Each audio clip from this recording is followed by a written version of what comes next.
A paz do Senhor, amados irmãos, estamos avançando, não é? Todo dia. Agora a lição de número 8, despedida em Éfeso, entre lágrimas e alertas, é o assunto que nós vamos estudar hoje aqui, convidando você para nos ajudar a compartilhar esta aula, não é?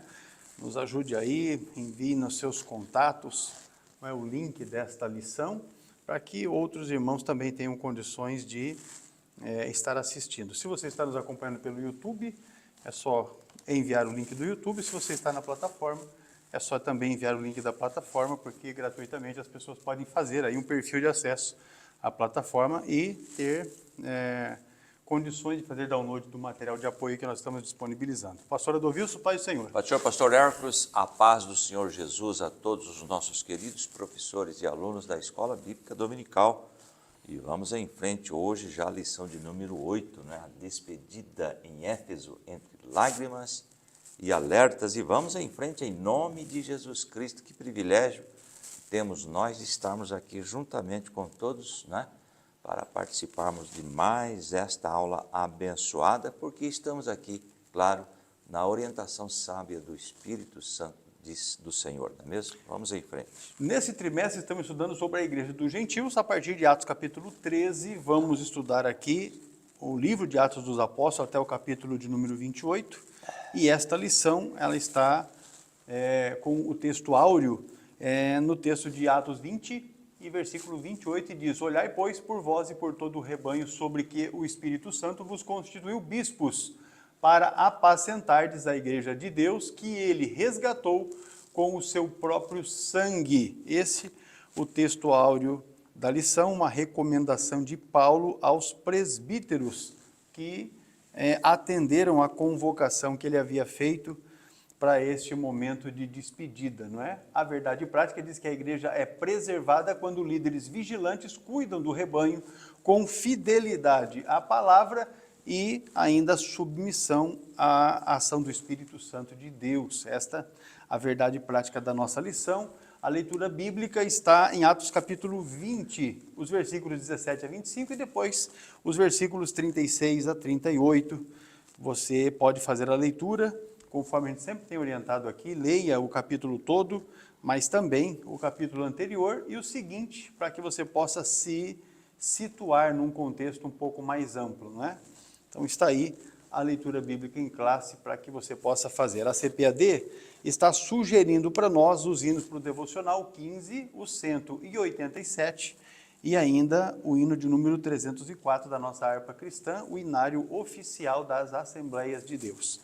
Nesta lição nós temos 3 objetivos, um para cada um dos tópicos da lição. No primeiro é conduzir a classe a compreender e valorizar a fidelidade cristã. No segundo tópico, vamos orientar a classe a discernir erros e ainda fundamentar-se na sã doutrina. E por fim, no terceiro tópico da lição, nós vamos encorajar a classe a aplicar vigilância e amor no serviço cristão. Os assuntos que serão abordados em cada um dos 3 tópicos da lição. A palavra-chave é advertências. E aí o pastor Adolvilson vai trazer para a gente uma definição aqui da palavra-chave. Amém. Vamos lá. A princípio, é uma definição geral, segundo o dicionário da língua portuguesa, advertência, não é? Ou advertências, que está no plural aí, é um substantivo feminino que significa ato ou efeito de advertir, chamar a atenção de alguém, aconselhar. Olha, sinônimos de advertência: aviso, conselho, observação, sugestão, recomendação, informação, alerta e orientação são sinônimos aí desta palavra. E no caso desta lição, o apóstolo Paulo deixa um aviso, um alerta, né? Ou seja, advertência, para prevenir perigos ou orientar ações futuras, orientação para a igreja, né? E também ainda nesta lição, a partir do tópico 2 desta lição, veremos as advertências aos presbíteros que ficaram na liderança da igreja contra falsos pastores, falsos mestres, falsos profetas que surgiriam naquela época, né?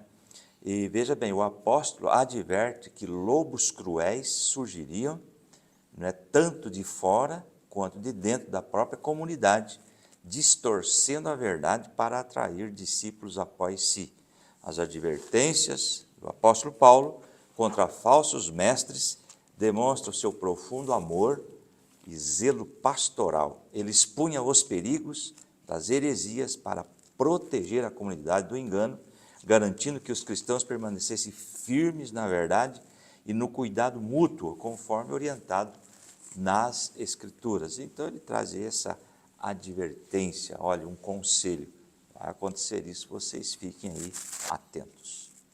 Maravilha, meus irmãos, olha só, o material de apoio que você faz download gratuitamente em nossa plataforma, nós discorremos aí sobre vários assuntos, todos ligados, não é, a esta lição, a de número 8. Falamos sobre fidelidade, humildade, lágrimas, arrependimento, fé, ministério, Espírito Santo. Aí, são as próximas 3 palavras, são importantes que você entenda essa questão aqui, por causa de uma questão até de hierarquia que se estabeleceu, né? Nós temos aí definição e aplicação para presbitério ou presbítero, bispo e pastor, no sentido de apacentador. Aí falamos sobre rebanho, igreja de Deus, resgate pelo sangue, falsos mestres, com vistas à aplicação de lobos cruéis, e ainda vigilância e admoestação. Discorremos sobre esses temas especificamente nos pontos que a lição pede que esses temas sejam abordados. Aí nós trouxemos um desdobramento aqui do conteúdo do textuário da lição, da leitura bíblica em classe.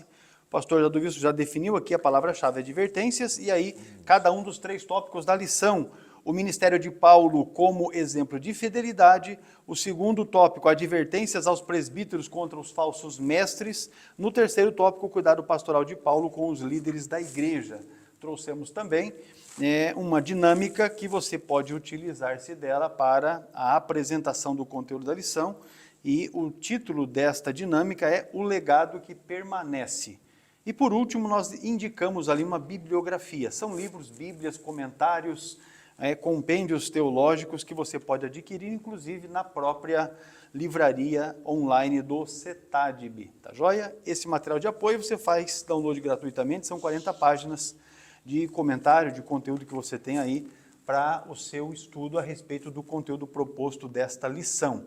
Se você acessar a nossa plataforma, é online.cetadb.com.br. Crie o seu perfil e, ao criar o perfil, automaticamente você já tem acesso gratuito ao conteúdo da Escola Bíblica Dominical, esses comentários, slides, inclusive o slide que nós utilizamos aqui, não é, na aula, você tem acesso para download gratuito, tá joia? Se tiver dificuldade, mande um WhatsApp. O número que está aí é o meu, 43 999 608886. Você manda uma mensagem, diz que você quer o acesso da plataforma para fazer download do material e eu vou enviar para ti um passo a passo de como você acessa e cria o perfil gratuito da plataforma. Isso caso você tenha dificuldade. Se tiver dúvidas, nós vamos fazer aqui a apresentação da aula, vamos expor os comentários, mas se ficar ainda alguma dúvida, pode colocar no comentário da aula. Se você quiser, mande também a mensagem para o WhatsApp e a gente vai encaminhar para ti a resposta dirimindo a dúvida que você vai nos apresentar aí, tá joia? Muito bem, Deus abençoe cada um de vocês, sejam muito bem-vindos para a nossa aula. Aqui a lição é a de número 8. Esta lição, ela acompanha a comovente despedida do apóstolo Paulo, dos presbíteros que ele havia instituído lá em Éfeso. E a partir de Mileto, foi quando ele convocou esses irmãos que viessem de Éfeso, aproximadamente 50 quilômetros ali de Mileto, antes da sua saída definitiva da Ásia. Trata-se de um único discurso que foi registrado, discurso esse emitido por Paulo, dirigido exclusivamente a esses líderes cristãos, e nesse discurso ele exorta para que os presbíteros tenham cuidado do rebanho, alerta contra as falsas doutrinas e ainda reafirma a fidelidade que cada um deve manter em relação ao ensino apostólico. Entre lágrimas, oração, abraços, um momento ali comovente de despedida, o apóstolo revela o peso da separação e ainda a urgência da vigilância espiritual diante dos perigos que ameaçavam a igreja. É importante você ler bem calmamente esse texto aí de Atos capítulo 20, para que você possa entender tudo aquilo que Paulo expôs neste momento, que a gente percebe que há uma certa dramatização, porque Paulo já estava ciente daquilo que lhe aconteceria na sequência, não é? Então, vamos atentar para isso. Vamos então aqui já avançando, não é, nos comentários da lição de número 8, tópico 1º, o ministério de Paulo como exemplo de fidelidade. Pastor Adolvilson, olha só, nós deixamos aqui para os irmãos um mapa, e nesse mapa está registrado as 4 viagens de Paulo, não é? As 3 primeiras com ênfase missionária e depois a última já na sua ida para Roma. Então você vai verificar passo a passo o trajeto que ele fez. Aqui, no conteúdo aqui da lição de número 8, nós estamos no âmbito da 3ª viagem missionária de Paulo, não é? Quando ele realiza a partir de Antioquia, ele vai a Tarso, dali para Listra, dali para Icônio, de Icônio ele vai para Antioquia, deixa eu pegar aqui, ó, estamos aqui em cima, depois ele vai para Laodiceia, de Laodiceia ele vem a Éfeso, Esmirna, Lídia, vai lá para a região da Mísia, passa para Troade, Filipos, entra já no continente europeu, Tessalônica, Bereia, aí ele vem para Atenas, estudamos isso nas lições anteriores, né? Corinto, aí retorna para Éfeso,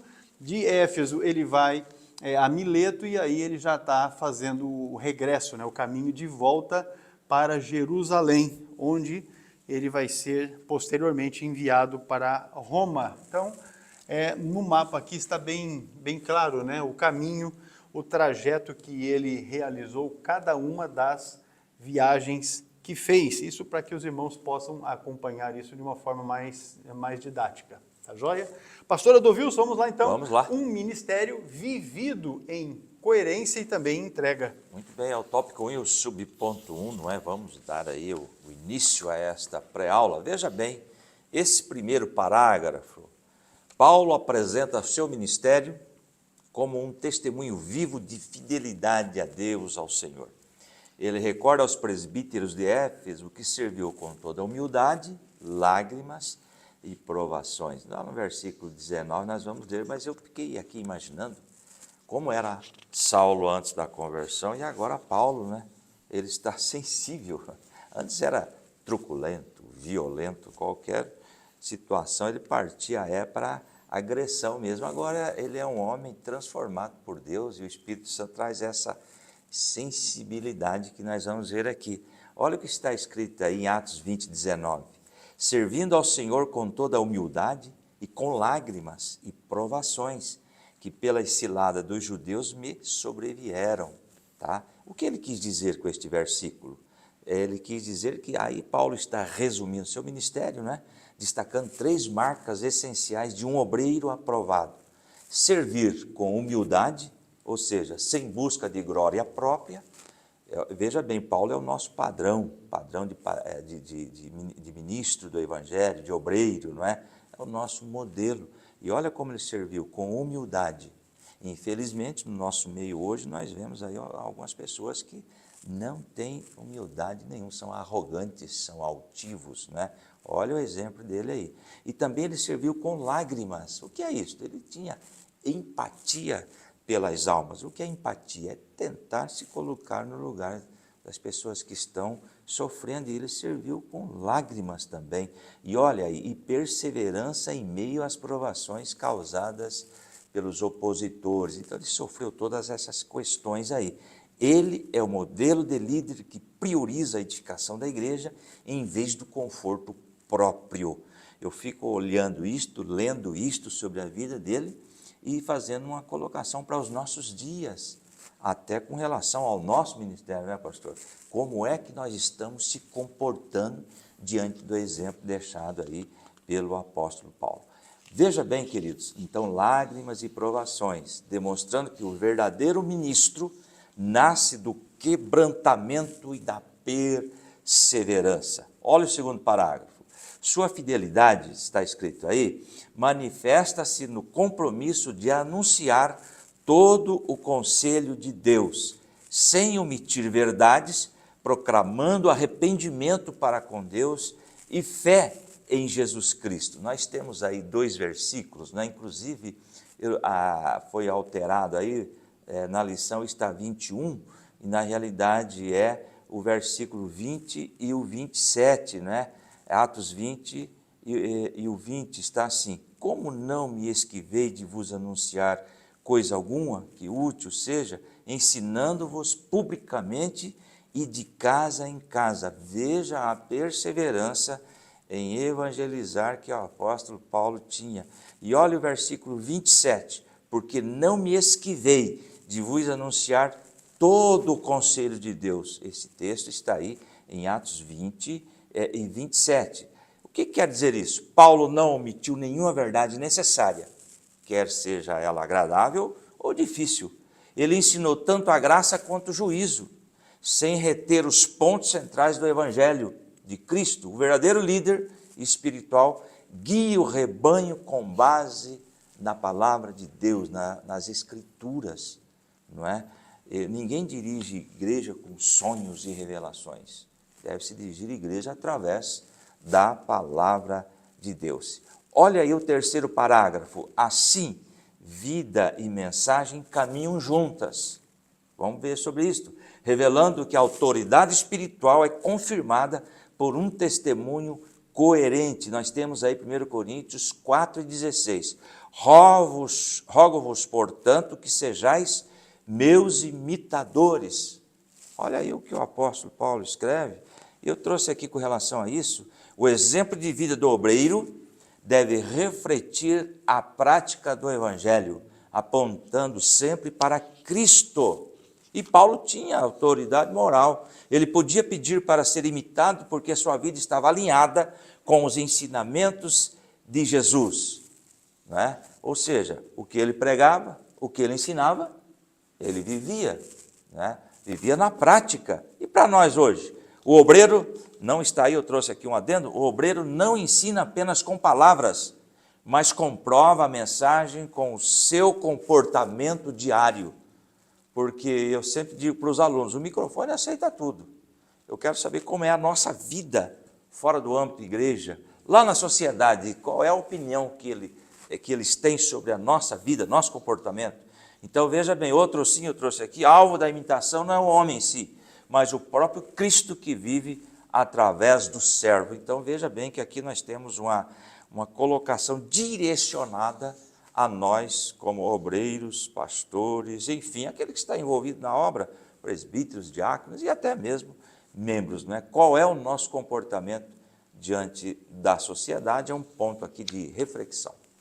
Maravilha, meus irmãos. Aí no material nós falamos a respeito de humildade e lágrimas, porque ainda que nós não temos textos ali que expressam diretamente que Paulo havia chorado, como o caso de Jesus que chorou ali diante da situação de Lázaro, enfim, em outros momentos, aqui nós percebemos ele fazendo um registro, né? Que o ministério dele foi com humildade, com lágrimas e também com muitas provações. Nós deixamos esse comentário no material porque você percebe nesta exposição dos sentimentos dele que ele não via os convertidos como números. Para ele pouco importava se era 1, se eram 10, ou se eram 100, ou se eram 1000. Ele não estava tratando aquelas pessoas ali como números, de forma alguma. As lágrimas que Paulo derramou enquanto executando o seu ministério, na verdade, é expressão da compaixão. Veja que ele chega em Atenas e diante daquela idolatria exacerbada que ele viu ali, ele também se emocionou, comoveu, por causa da situação. A Bíblia diz que ele comoveu em si. É exatamente essa a expressão. Quando um obreiro, né, tem esta expressão de sentimentos pelas almas que se perdem, que estão se perdendo e que não são poucas, então aí você percebe de fato um ministério frutífero e ainda um ministério abençoado. Um outro ponto de destaque que eu coloquei no comentário do material de apoio é o fato das dimensões do ministério de Paulo serem abrangentes. Paulo tinha o seu ministério exercido tanto na proclamação de forma pública, como também no discipulado de forma doméstica, porque você vai verificar ele proclamando nas praças, nas sinagogas e tal, mas também nas casas. E aqui ele deixa isso muito claro nesse texto do versículo 20. O texto diz: como nada que útil seja, deixei de vos anunciar e ensinar publicamente e pelas casas. Então você percebe aí o comprometimento de Paulo com a obra do Senhor. Ou seja, o púlpito não substituiu o cuidado que ele sempre entendeu que deveria dar ao próximo. E, na mesma maneira, no mesmo sentido, a atenção individual que ele dava para cada uma das pessoas que ele estava evangelizando não eliminou de forma alguma o ensino público. Ele atacava, vamos assim dizer, por todas as formas, de todos os lados, para alcançar almas para o reino do Senhor. Ele combinava, não é, tanto proclamação quanto formação. Não é? Então, acho que esse é um aspecto que a gente deve valorizar no ministério de Paulo. O subponto 2 fala de fidelidade apostólica como guarda da verdade. O ministério, meus irmãos, e aí eu deixei no material de apoio também um comentário a respeito do ministério, que o texto grego original aqui é diaconia, né? O ministério que recebi do Senhor Jesus. Ele trata dessa forma em Atos 20 e o versículo de número 24. Diaconia significa serviço, ministério ou ainda assistência prestada em favor de outros. Relaciona-se com o termo diáconos, que significa servo. E é importante a gente sempre dizer aqui que no contexto de Paulo, ser servo, que é ser um escravo, é não ter direitos. Você fica submetido, não é, na obrigação de executar a palavra do seu Senhor. Então, o que o Senhor fala é aquilo que você vai realizar. É mais ou menos como a gente brinca aqui. O Senhor fala a altura que você tem que pular e você simplesmente pula.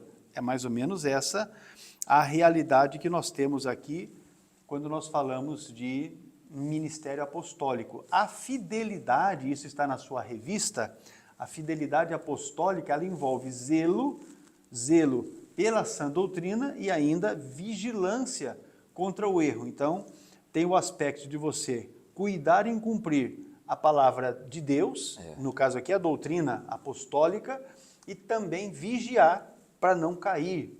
Esses dois aspectos que nós estamos tratando aqui nesse subponto 2. E Paulo, ele reconhecia que não era apenas a verdade do Evangelho que seria capaz de confrontar as falsas doutrinas e preservar a igreja. É por isso, então, que líderes são chamados para ensinar com firmeza, com mansidão e ainda com discernimento, sempre retendo a fiel palavra no sentido de fidelizar os ensinos apostólicos, que aqui era o que estava em voga nos dias que Paulo estava realizando o seu ministério, conforme o registro de Lucas em Atos dos Apóstolos.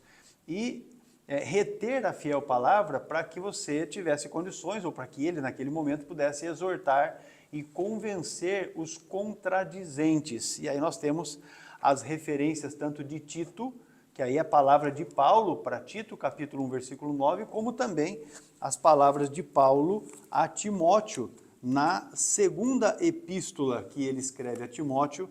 O capítulo é o de número 2 e o versículo é o de número 24. Esse texto diz assim, eu vou chegar nele aqui. 2:24, ele traz esta palavra. E ao servo do Senhor não convém contender, mas sim ser manso para com todos, apto para ensinar e sofredor. Então veja que ele está dando a orientação aqui, neste caso aqui, para Timóteo, para que ele, conservando a fiel palavra, reúna essas características que ele expressa aqui no texto. A igreja, ela permanece saudável. Quando ela permanece saudável?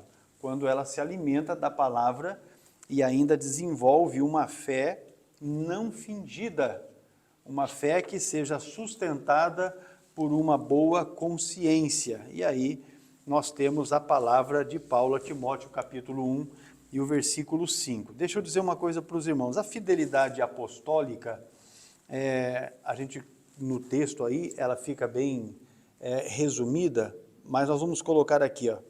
A fidelidade apostólica exige em conservar, ou consiste em conservar a autoridade das Escrituras, a divindade e humanidade de Cristo, a falar a respeito da sua morte expiatória e ressurreição, também sobre a salvação pela graça mediante a fé, sobre a necessidade de arrependimento, sobre a santidade cristã, sobre a atuação do Espírito Santo e ainda sobre a esperança da volta de Cristo. Isso você vai ter essa abrangência também nas referências que estão na lição, Gálatas capítulo 1, versículos de 6 a 9, e os textos de Tito, capítulo 1, versículo 9, 2 Timóteo 2 e 24. Reter a palavra fiel é exatamente isso aí, é apegar-se firmemente, isso é reter, apegar-se firmemente. O ministério ou o ministro não deve relacionar-se superficialmente com a doutrina, mas deve reter ela, ter esse relacionamento de profundidade com a fiel doutrina. E para isso, meus irmãos, óbvio que precisa estudar, porque para você ter esse relacionamento de profundidade, você tem que conhecer, né? Você tem que amar, tem que ensinar, tem que defender. Então, nesse sentido, a liderança cristã possui duas tarefas principais, observando esse sentido, o sentido de você reter a palavra, que é fortalecer, em primeiro lugar, os fiéis pela sã doutrina e, segundo, responder aos contradizentes a respeito do que é a verdade. Dois aspectos principais que estão ligados a reter a fiel palavra. Aí, no material de apoio, eu também coloquei para os irmãos um comentário a respeito da firmeza sem espírito contencioso, porque o obreiro, o crente, tem que ter firmeza doutrinária, mas obviamente não ser contencioso, porque contenda não vai acrescentar nem para um lado e nem para outro. A firmeza aqui e mansidão não são coisas opostas, não é? A firmeza refere-se ao conteúdo que você vai expor e a mansidão diz respeito à maneira como nós vamos tratar as pessoas. Então são coisas distintas que caminham juntas, não é? Porque você tem que ser firme no que diz respeito à apresentação da palavra, da fidelidade bíblica, mas também deve ser respeitoso com os seus ouvintes, de forma que o líder não pode negociar um ponto, nem uma vírgula no que diz respeito à verdade da doutrina bíblica, da palavra do Senhor, mas também não deve utilizar a palavra como instrumento de agressão. E aí fica aqui a dica, especialmente para os novos, não é? Às vezes você fica naquele afã, porque conhece alguma situação da igreja, de ir para o púlpito e aí falar e agredir as pessoas e tal, e você vai observar que não é este o chamado que nós como obreiros temos da parte de Deus. Exortar sim com amor. Agora, a agressividade, especialmente quando essa parte do púlpito, vai causar um afastamento das pessoas. Isso também não quer dizer que você não possa confrontar as pessoas com o erro, não é? É da forma como nós temos falado aqui.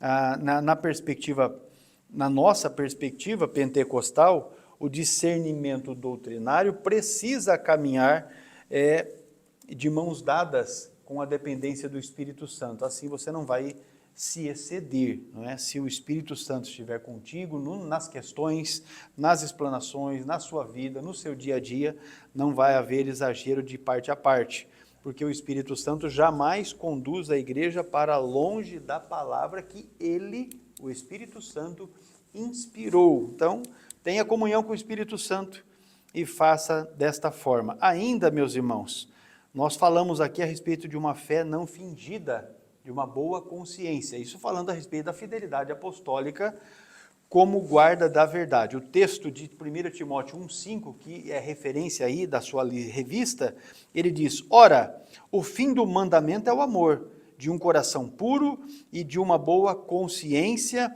e de uma fé não fingida. É o que está em 1 Timóteo capítulo 1 e o versículo de número 5. De maneira que a doutrina bíblica não pode permanecer apenas no campo intelectual, senão não vai produzir os frutos para os quais a palavra é enviada. Isso porque o objetivo é produzir amor, é produzir uma consciência purificada e ainda uma fé autêntica. A palavra tem essa característica quando ela é enviada. E fique certo, a palavra que sai da boca de Deus, ela produz os frutos para os quais o Senhor a enviou. É o que diz Isaías no capítulo de número 55. Pastor Adoilson. Vamos lá, o tópico é o primeiro e o subtópico é o 3, tá? Fidelidade diante do futuro e consciência irrepreensível. Nós vamos ver isso nos versículos 22 ao 27. Veja bem o primeiro parágrafo, o apóstolo também revela pressentimento acerca do futuro, afirmando que o Espírito Santo lhe testifica prisões e tribulações em Jerusalém. Vamos entender isto? Veja bem, Atos 20 e 22, eu trouxe aqui na linguagem de hoje, para ficar bem claro. Ele diz assim: agora eu vou para Jerusalém, obedecendo ao Espírito Santo, sem saber o que vai me acontecer lá. Essa questão do desconhecido, versículo 22, Paulo não sabe os pormenores, né, operacionais. Por exemplo, quem o prenderá exatamente e nominalmente em Jerusalém, os julgamentos específicos ou os dias exatos. Isso ele não sabe. Por isso que ele fala, olha, eu tenho pressentimento. Porém, irmãos, quando nós lemos aí Atos 20 e 23, que é a próxima referência que está aí, sei somente que em todas as cidades o Espírito Santo tem me avisado que prisões e sofrimentos estão me esperando. Olha só, ele já ia sair de viagem sabendo que o negócio ia ficar estreito para ele. Olha, eu trouxe uma colocação aqui do versículo 23, ele tem a certeza genérica e constante, testificada pelo Espírito Santo em cada cidade, de que pregar o Evangelho ali resultará em cadeia e hostilidade. Então ele já vai preparado.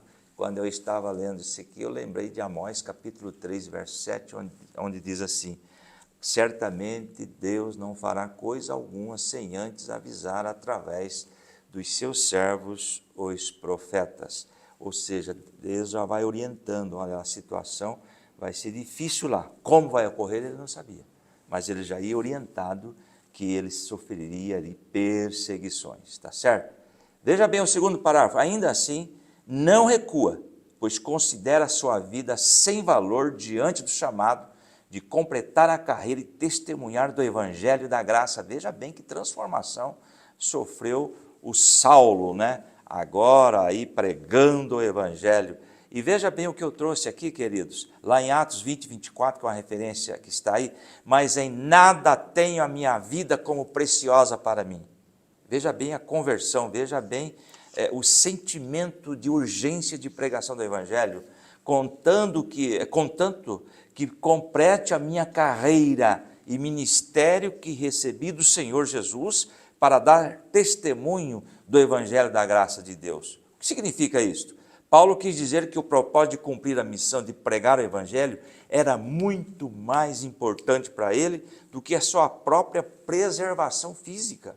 Para o apóstolo, a vida biológica perdia o valor supremo se não fosse gasta inteiramente a serviço de Cristo. Eu fico imaginando a convicção desse homem com relação ao Evangelho, e o chamado que Deus, não é, propôs para ele. Agora, tem até um texto aí também, o Filipenses capítulo 1, e o versículo 20 diz lá na nova linguagem, na tradução da linguagem de hoje: o meu grande desejo e a minha esperança são de nunca falhar no meu dever, para que sempre e agora ainda mais eu tenha muita coragem, e assim tudo o que eu lhe disser e fizer, tanto na vida como na morte, eu poderei levar outros a reconhecerem a grandeza de Cristo.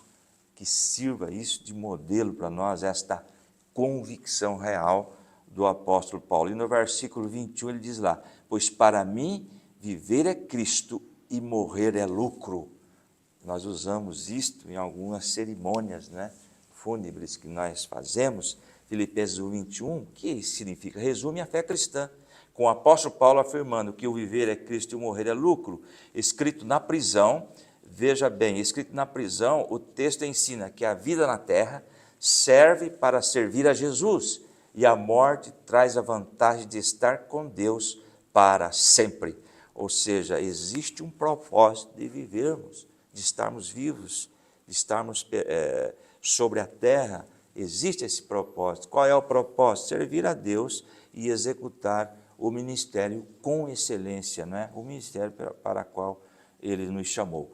Olha aí o terceiro parágrafo. Sua consciência estava limpa, pois havia anunciado plenamente a vontade de Deus, tornando-se irrepreensível quanto à responsabilidade espiritual do rebanho. Olha aí na Nova Versão Transformadora, Atos 20, 26. Por isso declaro hoje que se alguém se perder, não será minha culpa. Ou seja, no versículo 26, Paulo usa a figura de um vigia e sentinela, que avisa do perigo, cumpre o seu papel. Se alguém se perde por ignorância após o aviso, a culpa não é de quem pregou. Ou seja, estou livre. Olha o versículo 27 do sangue de você. Olha o 27. Pois não deixei de anunciar tudo que Deus quer que vocês saibam. Na íntegra. O ministério de Paulo foi completo, transparente. Ele ensinou tanto sobre a graça e a salvação, mas também sobre os perigos espirituais e o arrependimento, sem esconder mandamentos difíceis. Não massageou o ego de ninguém. Apresentou a graça, mas apresentou também o juízo.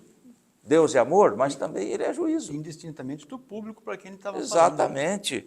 Então ele foi fiel à palavra, não é? E tem um outro texto aí de Ezequiel 33, 7. Quanto a ti, pois ó filho do homem, eu te constituí por atalaia, olha, eu vigia, sobre a casa de Israel. Portanto, ouve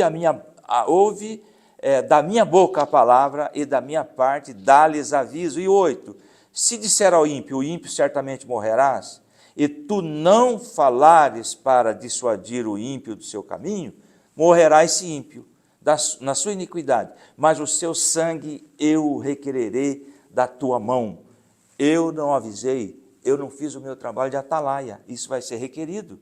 E o versículo 9 aí de Ezequiel 33, verso 9, todavia, se advertires o ímpio do seu caminho, ou seja, se você pregar o evangelho para que ele se converta, e ele não se converter do seu caminho, morrerá ele na sua iniquidade. Tu, porém, terás livrado a tua alma.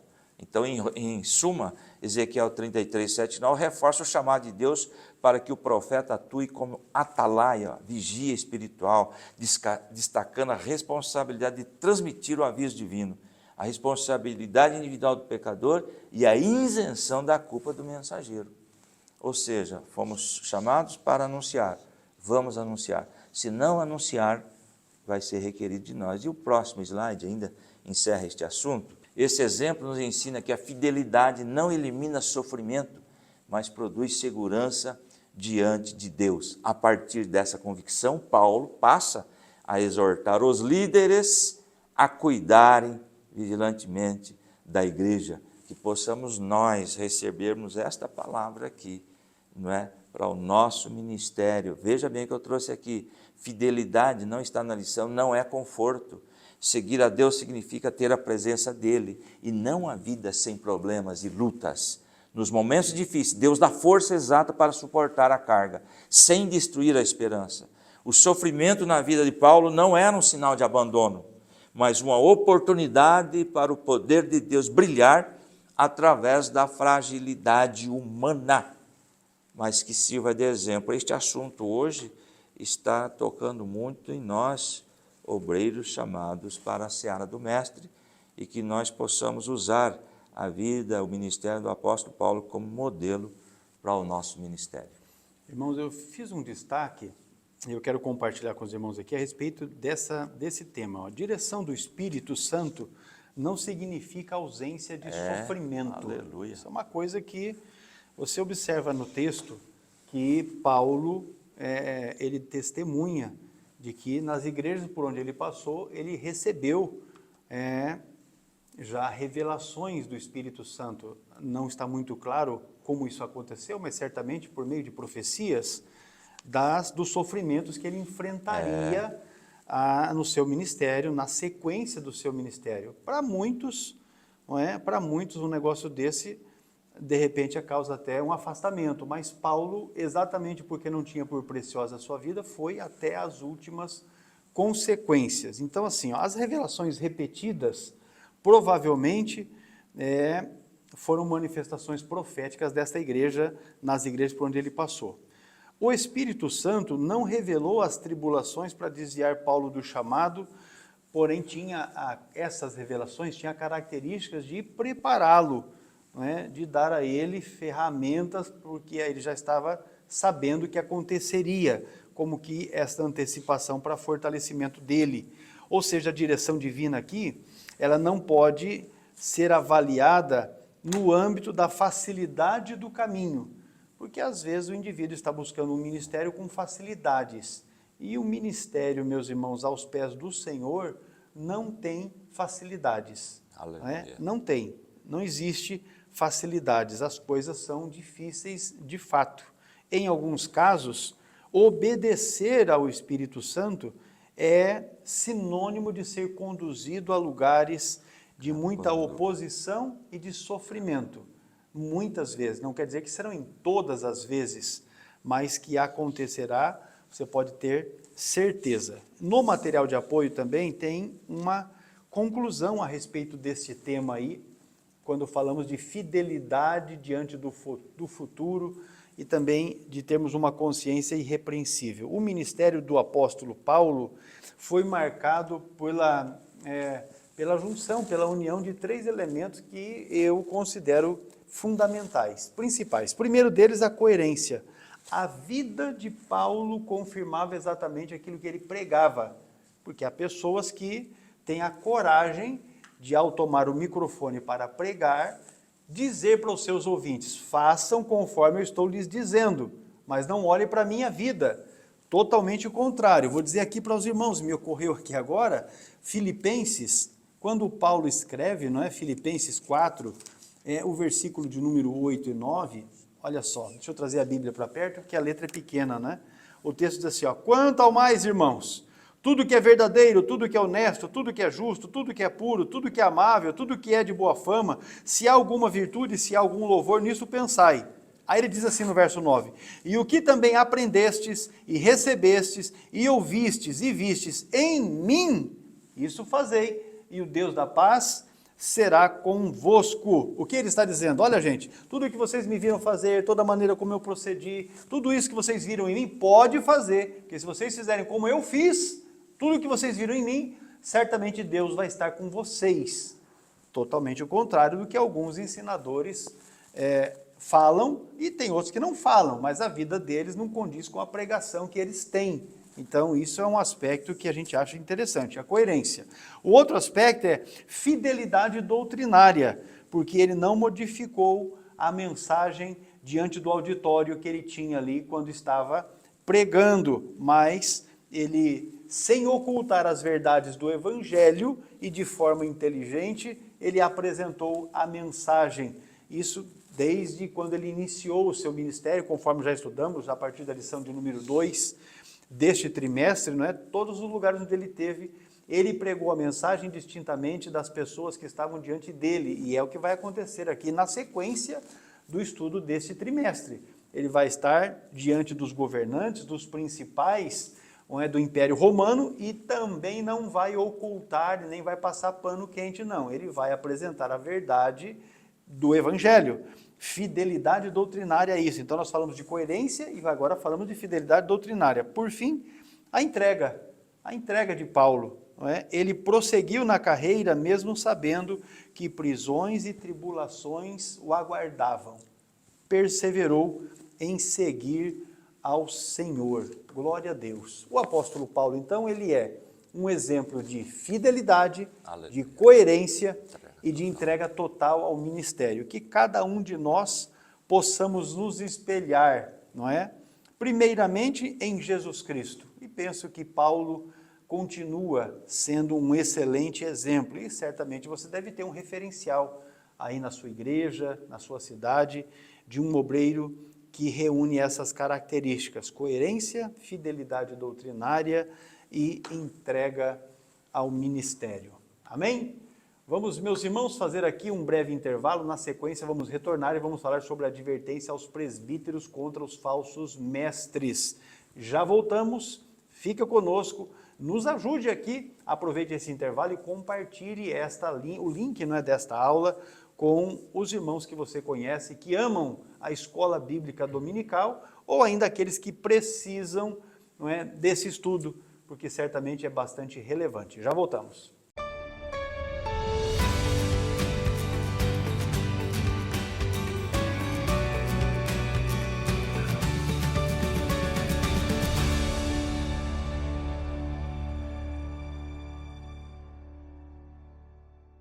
Muito bem, meus irmãos, eu tenho recebido muito a pergunta assim: como é, pastor, que eu consigo ser um bom líder? Ter vontade é suficiente? Eu digo que ter vontade é importante, mas não é tudo. Você precisa se qualificar e se preparar. E é nesse sentido que nós, através do CETADV, entramos em cena, porque nós preparamos para você as melhores opções de curso, tanto de teologia básico, médio e avançado, quanto cursos para formação e capacitação ministerial. Então são materiais didáticos que farão com que você consiga desenvolver as suas habilidades, potencializando assim o seu aprendizado e fazendo com que você consiga exercer o ministério de liderança com eficiência, com eficácia. Nesse sentido, então, procure a nossa secretaria e verifique como você consegue ser aluno do CETADV ou mesmo como você consegue implantar uma turma, um núcleo aí na sua igreja. Vem conosco para juntos aprendermos a palavra de Deus.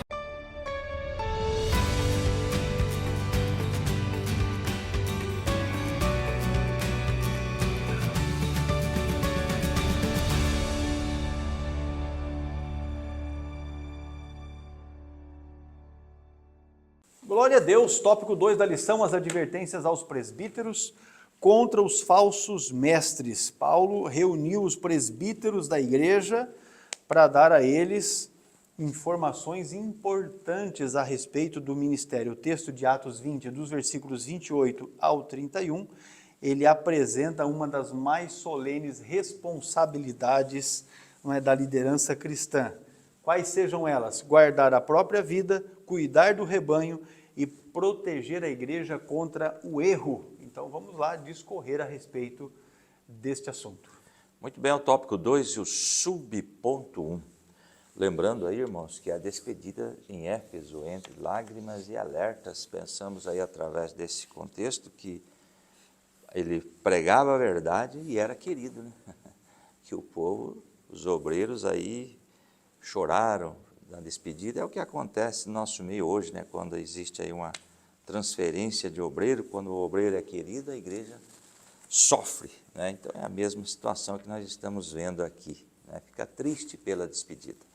Muito bem, o tópico 2 e o subponto, o Espírito Santo como originador do ministério pastoral. Veja bem esse primeiro parágrafo. Paulo afirma que os líderes da igreja foram constituídos pelo próprio Espírito Santo como bispos, episcopoi, isto é, supervisores do rebanho. Olha o que está aí em Atos 20, 28. Cuidai, pois, de vós mesmos e de todo o rebanho sobre o qual o Espírito Santo vos constituiu bispos para apacentardes a igreja de Deus. Olha aí, ó, de quem é a igreja? A igreja de Deus, que ele adquiriu com seu próprio sangue. Portanto, ninguém é dono de igreja. A igreja pertence a Cristo, porque ele comprou com o seu próprio sangue. Mas em Atos 20, 28, essa questão do bispo vem do original grego episkopos, que significa supervisor, vigilante ou superintendente. O termo é a união de epi, sobre, e skopos, aquele que olha e vê, indicando alguém que olha do alto para proteger, cuidar e guiar o rebanho. Veja bem a responsabilidade que se tem, né, diante de Deus sobre este rebanho comprado pelo sangue de Jesus Cristo. Veja bem o segundo parágrafo, no mesmo versículo, eles também são chamados de pastores, evidenciando que presbíteros, bispos e pastores designam o mesmo ofício, sob perspectivas complementares. Olha aqui o segundo parágrafo, está aí, Atos 14 e 23 diz lá: e havendo-lhes feito eleger anciãos em cada igreja, e orando com jejuns, os encomendaram ao Senhor em que haviam crido. Em Jesus em que haviam crido, certo? Agora veja bem, Atos 14, 23, eu marquei aqui, os apóstolos nomeavam presbíteros, no plural, em cada igreja fundada, estabelecendo a base da liderança local. Eles não simplesmente fundavam a igreja e simplesmente se despediam, eles colocavam, tinham a preocupação de colocar um líder, que o povo precisa de liderança, e essa liderança tem que ser capacitada e chamada por Deus para orientar contra os perigos que nós vamos ver aqui daqui a pouquinho, né? E tem um outro texto aí, Tito 1,5, por essa causa te deixei em Creta para que pusesses em boa ordem o que ainda não será, e que em cada cidade estabelecesses anciãos, como te mandei. E o 6, agora tem aqui critérios para se colocar essa liderança, se nomear esta liderança. O versículo 6 diz assim, alguém que seja irrepreensível, marido de uma só mulher, fidelidade, tendo filhos crentes, que não sejam acusados de dissolução e nem sejam desobedientes. Olha os critérios para alguém assumir a liderança de um local na época, e por que não a igreja hoje, que está sendo também utilizado esses critérios, devem ser utilizados. E o 7, pois é necessário que o bispo seja irrepreensível, como despenseiro de Deus, não soberbo, nem irascível, e nem dado ao vinho, nem espancador, nem cobiçoso, de torpe ganância. Aí eu trouxe aqui em suma um resumo de Tito capítulo 1, do versículo até o versículo 7, por exemplo. Vamos fazer um adendo aqui. O apóstolo Paulo usa os termos de forma intercambiável, orienta Tito a constituir presbíteros, versículo 5, e logo em seguida justifica a exigência do chamado de bispo, versículo 7, mostrando que se trata do mesmo homem e da mesma função. Ainda trouxe aqui os termos presbíteros, bispos e pastores, descreve exatamente o mesmo ofício do Novo Testamento, funcionando como títulos sinônimos, que revelam diferentes aspectos e responsabilidades de uma mesma liderança espiritual. Ou seja, agora eu sou pastor presidente, mas esse pastor presidente, ele não deixou de ser um evangelista, ele não deixou de ser um presbítero e nem um diácono. Ou seja, está tudo unido essa, não sou, agora eu sou somente pastor, né? E tem alguém que é consagrado a pastor, se chamar de irmão, dá um problema sério. Não, agora eu sou pastor, não é mesmo? Mas pastor também é um diácono, é um cooperador da obra do Senhor. E veja bem o terceiro parágrafo, essa função não nasce de ambição pessoal, mas de vocação divina, o que torna a responsabilidade ainda maior, pois o rebanho pertence a Deus e foi adquirido com o sangue de Jesus Cristo. Olha a seriedade da liderança. Eu trouxe aqui para os irmãos, não está aí? Olha aí, ó. Obedecei os vossos pastores, não é? Guias, diz a Bíblia, submissos, porque velam por vossas almas, como quem como há de prestar conta delas. Que responsabilidade é essa? Estamos assumindo isto? Somos responsáveis pelo rebanho que Deus nos constituiu para sermos obreiros, né? Para que faça com alegria e não gemendo, porque isso não vos seria útil, tá certo? Agora veja bem, velar pelas almas aí, os pastores e obreiros, indica a vigilância espiritual constante e zelosa, semelhante ao trabalho de um pastor protegendo as suas ovelhas. E olha o último parágrafo que temos aqui, meus irmãos. Por isso, antes de cuidar dos outros, o líder deve zelar por sua própria vida espiritual e testemunho. Temos aí o texto, né? 1 Timóteo do 1 ao 7, nós não vamos ler todos esses versículos, mas o que está envolvendo aí envolve a organização das igrejas na ilha de Creta, a necessidade de combater falsos ensinamentos. Isto aqui é uma preocupação desde o Antigo Testamento. A orientação ela é repetida constantemente ao longo da Bíblia Sagrada. Então, preocupação combater os falsos ensinamentos e o estabelecimento de líderes íntegros. Paulo deixou Tito em Creta para corrigir desordem, constituir presbíteros cujas vidas e doutrinas fosse o oposto da cultura local corrupta. Então veja bem a seriedade que é a colocação de um líder diante de um rebanho, e o foco principal é zelar pela doutrina bíblica, pelo que Deus deixou aí registrado, como é que nós devemos agir diante de um mundo pecaminoso que vivemos hoje. Muito bem, vamos continuar um pouquinho mais aqui, meus irmãos. No material de apoio para vocês, eu coloquei aí bem definido cada um dos 3 termos, presbíteros, bispo e pastor. Porque você deve entender assim, ó, Paulo mandou que fosse chamados presbíteros da igreja, e eles viessem todos para Mileto. Não é? Mileto era uma cidade portuária, conforme disse no início, Éfeso estava ali para dentro do continente, em aproximadamente 50, 60 quilômetros de distância. Então vieram os presbíteros. Diante dele estava esse auditório de presbíteros que ele mandou que viessem. Para estes mesmos homens, ele se referiu em algum momento a eles como bispos, em outro momento mandou que eles apacentassem, pastoreassem a igreja. Os mesmos homens que eram designadamente presbíteros, também em algum momento Paulo se refere a eles como bispo e como pastor. Então, no material de apoio, eu caracterizei presbítero, bispo e pastor, tá joia? Com o significado dessa palavra, com a definição, com exegese do termo, com um significado teológico e com uma aplicação prática a respeito disso. Porém, assim, ó, o termo presbítero enfatiza a maturidade e a experiência espiritual daqueles homens. Quando Paulo se refere a esses mesmos homens que tinham maturidade e experiência espiritual como bispos, ele está enfatizando o âmbito de supervisão e vigilância. Como presbíteros, eles também agiriam como bispo nesse aspecto de supervisionar, exatamente para que os lobos cruéis não chegassem ali e fizessem presa no rebanho.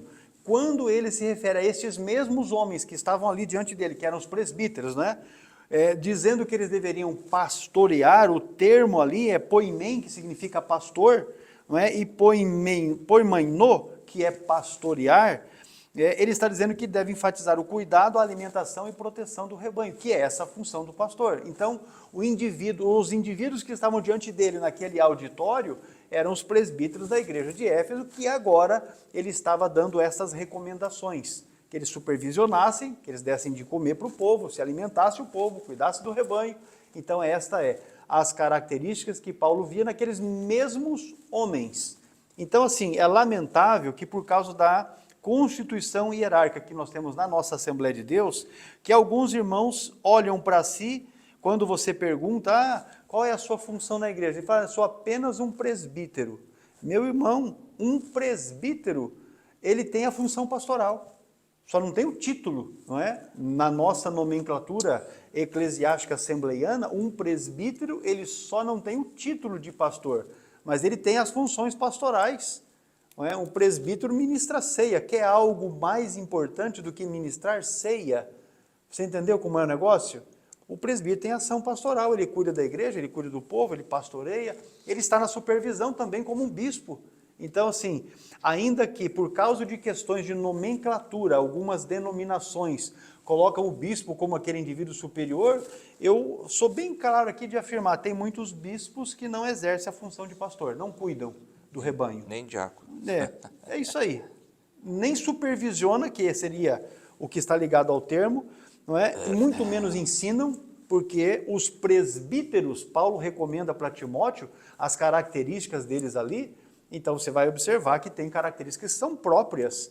E nós temos muitos bispos que não faz valer esse negócio. Então, a gente tem que valorizar aquilo que Deus colocou nas nossas vidas. Eu me recordo que quando eu fui diretor do seminário da Convenção do Paraná, eu fui consagrado presbítero logo no início, quando eu fui trabalhar ali como diretor.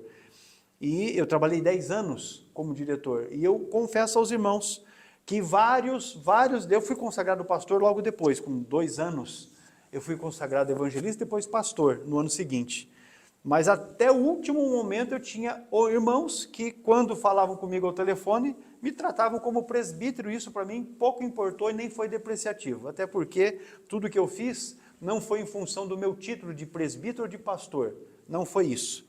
E não depende disso. E não é necessário. Apenas valorize aquilo que Deus colocou na sua vida, usando imposição de mãos de homens fiéis. E você certamente será feliz no ministério. Agora vamos aqui, ó, o dicionário Vine, editado pela CPAD em 2002, ele observa que presbíteros, que é um termo grego, né? Presbíteros, fala com biquinho, e episcopos descrevem a mesma pessoa, ou seja, tanto presbíteros quanto bispos são a mesma pessoa. O primeiro destaca a maturidade e o segundo a natureza do trabalho de supervisão. Então, a mesma pessoa que em algum momento é referido como presbítero, em outro como bispo, mas é o mesmo indivíduo. Aqui, conforme disse, era aquele mesmo auditório que estava ali diante de Paulo. Já o Stanley Horton, no livro dele, Teologia Sistemática, uma perspectiva pentecostal de 2010, também material da CPAD, ambos, tanto o Vine quanto esse material de Stanley Horton, nós temos à venda na nossa livraria online. Stanley Horton assinala que Paulo convocou os presbíteros, chamou-os de bispo e ordenou-lhes que pastoreassem a igreja de Deus. Entendeu? As mesmas pessoas a quem ele mandou chamar, que tinham esta função, e de presbíteros, a esses ele chamou também de bispo supervisor e também mandou que eles fossem pastor. Pastor do quê? Da igreja de Deus. A igreja, o rebanho que pertence a Deus, que no material aí de apoio, deixei um comentário também muito específico a respeito de rebanho, que é o poiminon, e também sobre a igreja de Deus. E ainda a Bíblia faz referência de que ele resgatou com o seu próprio sangue. Então veja que o cuidado, meus irmãos, da igreja tem que ser algo feito assim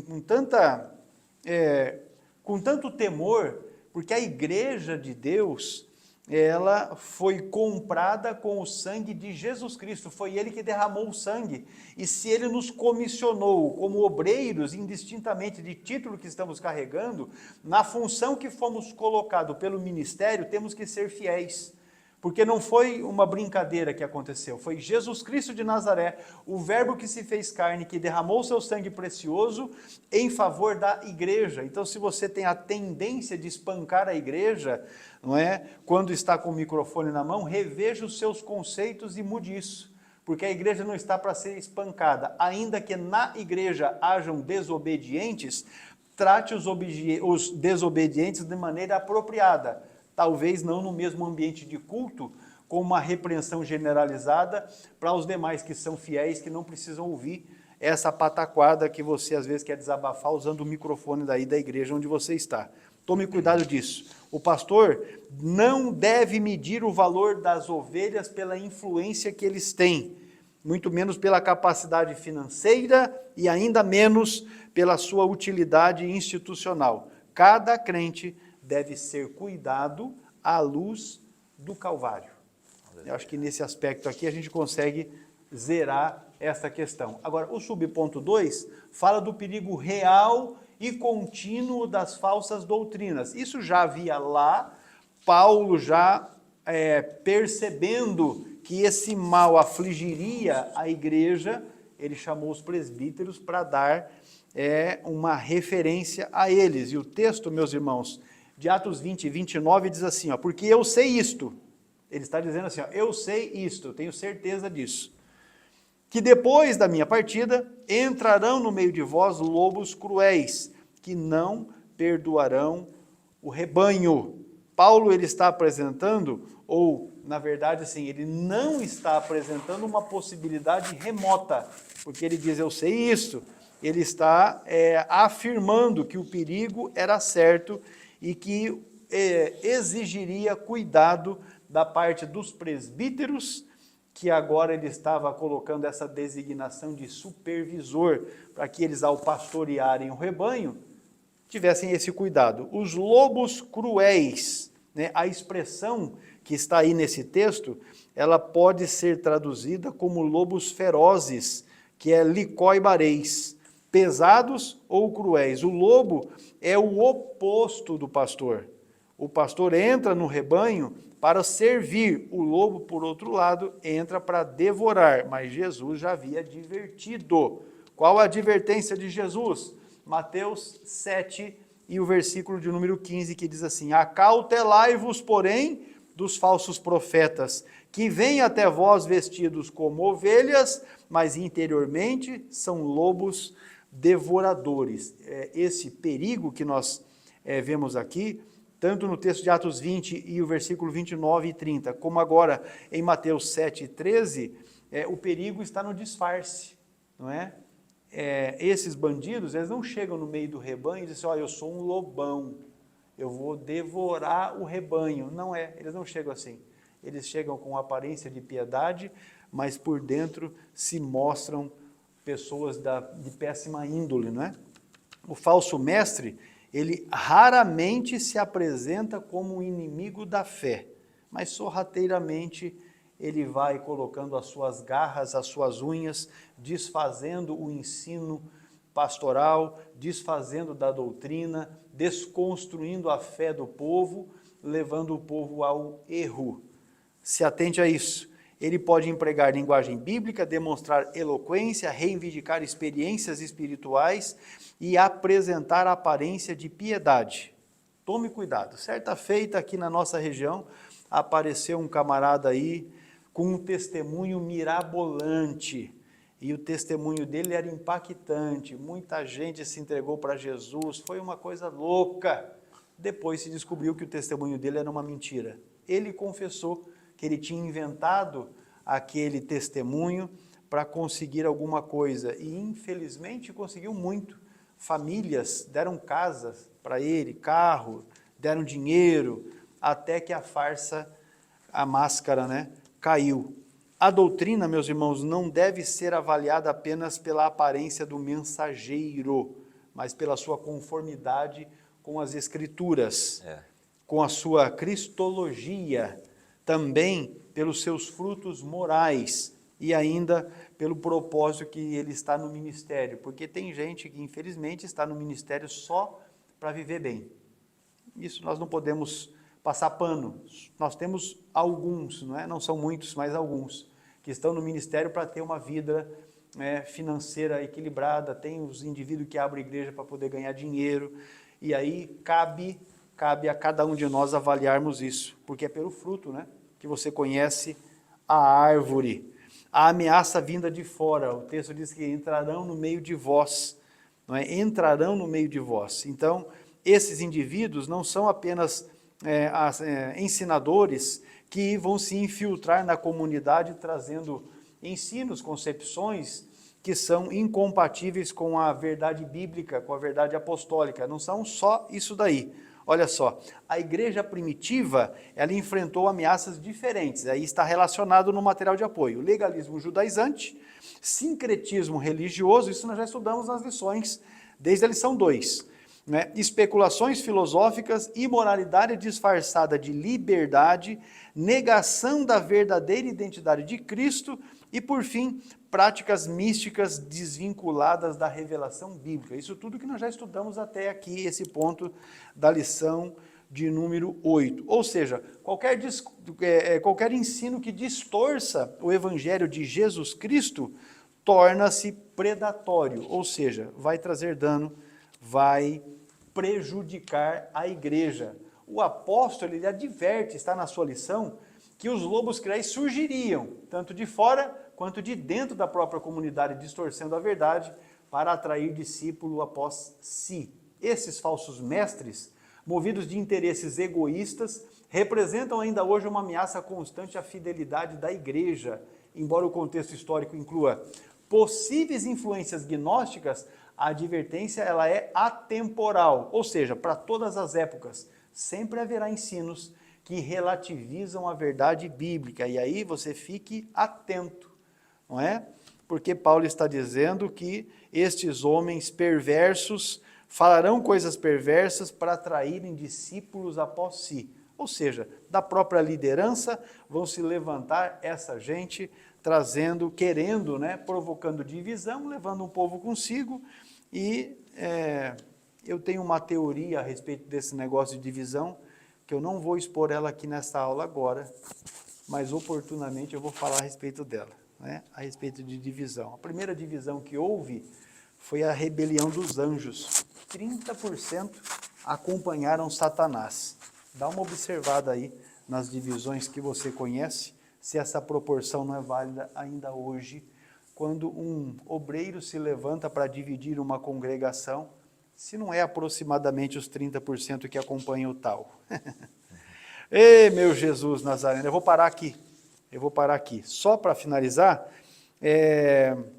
na perspectiva pentecostal, toda profecia, toda revelação, todo ensino, toda manifestação espiritual precisa ser examinada, avaliada à luz das Escrituras, porque o Espírito Santo não vai se manifestar através da vida de alguém, numa pessoa, num crente, num pastor, enfim, seja quem quer que seja, para usar esta pessoa para falar alguma coisa que não esteja conforme a Bíblia. Porque o Espírito Santo inspirou a Bíblia, e ele não vai poder inspirar uma pessoa para falar diferente daquilo que está escrito. Então, se a pessoa levantou para profetizar, ou se ela está ensinando alguma coisa que não está em conformidade com a Bíblia, já rejeita. Faça como os bereanos, confira ali. Se não estiver em acordo com a Escritura, rejeita, porque não é do Espírito Santo. O Espírito Santo não vai se contradizer, é isso que eu estou querendo dizer. Jamais ele vai contradizer a palavra que ele próprio expirou. Por isso, somente a permanência na sã doutrina preserva a fé genuína e protege o povo de Deus contra o engano. Pastor Adolvilson, vamos lá, vigilância espiritual. É o tópico 2, você que está com a sua lição, e o subponto 3, vigilância espiritual como dever permanente do pastor, vigiar constantemente.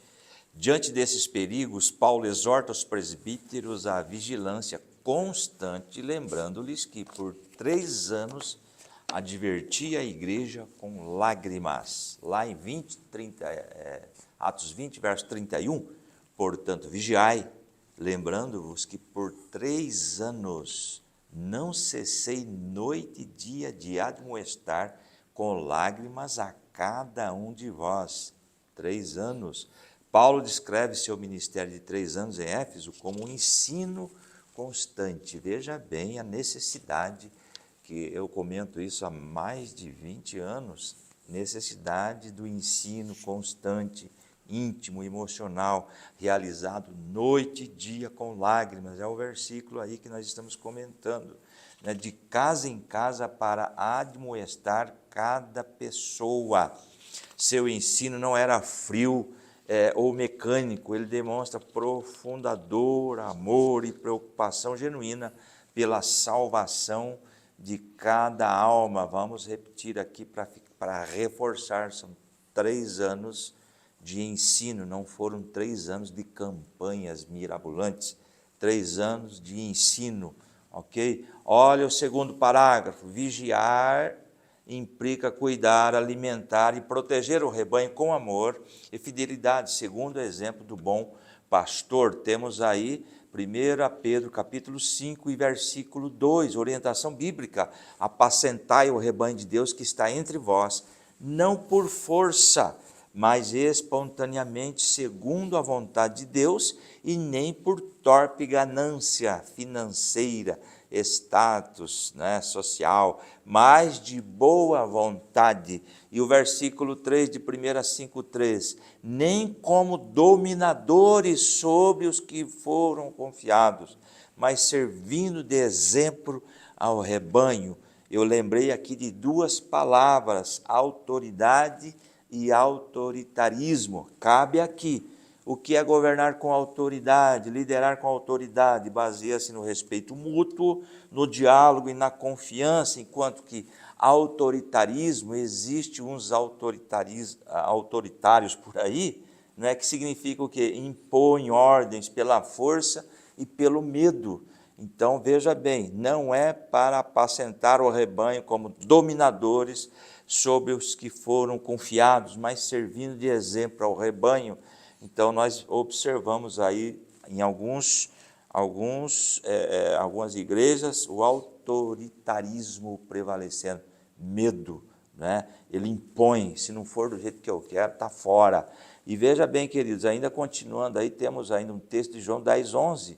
Eu sou o bom pastor dá a vida pelas ovelhas.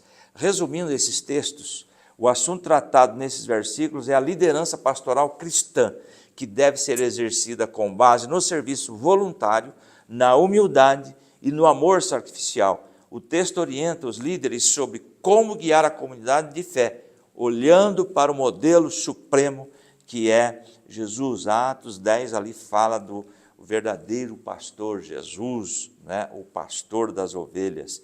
E veja bem o último parágrafo, a exortação também se aplica à igreja hoje. Líderes e membros são chamados a permanecer atentos, firmes na palavra e sensíveis ao Espírito Santo, à voz do Espírito Santo. Essa exortação reflete o princípio bíblico da vigilância cristã e da fidelidade doutrinária, lembrando que tanto líderes quanto fiéis devem guiar suas ações pelas Escrituras e pela comunhão com o Espírito Santo, pela palavra. Hoje estão surgindo aí relativismos teológicos, estão surgindo aí também teologias liberais, que estão dando mais autoridade à ciência, dando autoridade a ideologias humanas do que a própria Bíblia. Nós permanecemos com a palavra de Deus, que é a única regra de fé e prática que nós temos, que Deus nos deixou. E o outro slide encerra este assunto, só vou ler, com esta advertência solene. Paulo prepara os presbíteros para compreenderem que o cuidado pastoral exige dependência da graça divina. Claro, sem a ação do Espírito Santo e essa graça, não podemos levar avante o nosso ministério. Vigilância pastoral, eu vou aproveitar e falar isso aqui, porque certamente alguns pastores estão tendo o privilégio, ou nos dando, né, o privilégio de acompanhar a nossa aula. A vigilância pastoral, ela não pode ser uma paranoia, porque às vezes o indivíduo está enfrentando problemas ali na igreja e fica paranoico com as situações que estão ali. E também não pode ser, de forma alguma, perseguição, não é? De forma alguma também. E ainda, a gente não pode colocar isso como um querer exercer controle sobre as decisões pessoais dos membros da igreja. Porém, vigiar, eu relacionei no material de apoio. Depois você pode fazer download, pode estudar os itens que estão aí. Vigiar é observar o estado espiritual do rebanho, é ensinar preventivamente, preste atenção nisso, preventivamente, vou voltar nisso, identificar distorções, ensinos errados, coisa que está sendo feita de forma errada, né? Proteger os vulneráveis, porque toda a igreja tem pessoas que são vulneráveis e às vezes um lobão chega ali e manipula essas pessoas, não é, para o seu benefício próprio, para tirar dinheiro, para desviar dinheiro, para fazer ali uma falsa amizade e se beneficiar de alguma maneira dessas pessoas que são vulneráveis. Também vigiar é corrigir o erro e ainda preservar a unidade em torno da verdade. A prevenção doutrinária, eu coloquei esse comentário aí, deve ser contínua, não pode ser, não deve ser apenas uma resposta emergencial após o dano. Então, se você está liderando, está percebendo que uma pessoa que está ali está fazendo alguma coisa errada, está tomando um caminho errado e tal, então você deve, no ensino, já se propor a dar um preventivo a respeito dessa distorção. Se a pessoa não é de frequentar o ensino, então aí você chama a pessoa no particular para dar o tratamento necessário para que você não tenha que tomar medidas depois que o dano for consumado. Até uma questão de você orientar o rebanho, não é? Orientar o rebanho.